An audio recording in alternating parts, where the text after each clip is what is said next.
But, Mr. Speaker, I can say to you that because of enrollment pressures last year, we said in the fall, the Minister of Education said in the fall to school boards across the province, and this was unprecedented.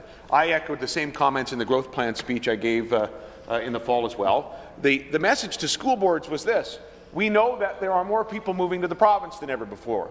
We know they're bringing kids. We know the population is growing, enrollment is growing, and so when we have a better idea of those enrollment pressures, we will take, I think, the unprecedented step of a mid-year increase in investment right to those classrooms, right in those school divisions where growth happened. And I think the number was about $6.6 million at the end of a tight budget. Mr. Speaker, we sat down as a cabinet and caucus and we said we need to be able to respond to these pressures. It's one of the pressures and challenges of a growing economy, a challenge that we welcome. So let's find the resources we need, not only on the operating side, but also on the capital side, in terms of some immediate renovations and improvements that could be made to schools that had pressures.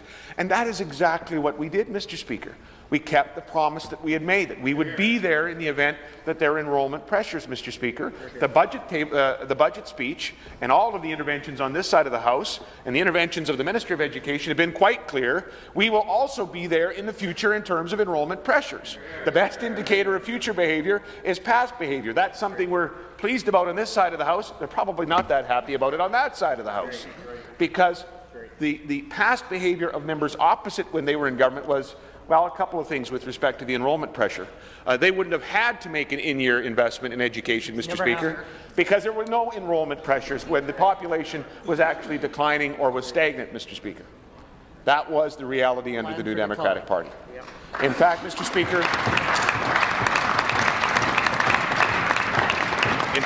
Speaker, we know now, we've seen the documents. I think it was the Minister of Education, Mr. Malinchuk, who was pretty clear about the fact that the province then, and not that long ago, I would say, the Minister of Finance references this every now and then.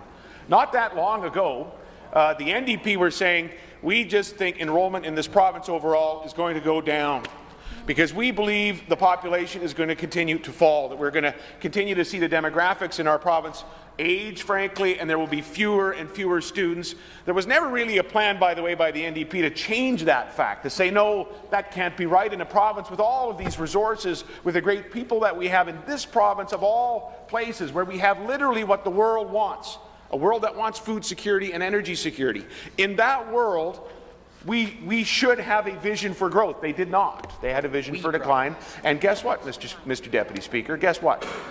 They actually acted on that. They frankly did not provide the investments for future growth in education. We inherited a situation, and the Minister of Finance was first the Minister of Education. We inherited a situation from the New Democrats that was quite shocking and appalling in terms of education infrastructure in the province. Neglect of schools, obviously no planning for new schools. Their focus was on how do we actually close more schools? What's the best way to close schools? Mr. Speaker, things have changed. And in this particular budget, there are again millions of dollars pointed towards enrollment pressure. And, Mr. Speaker, I think it's fair to say you can judge a government by its budget. You can judge this government by its increased investment in education heretofore and what we're prepared to do in the future to help with those classroom pressures that we see in the province.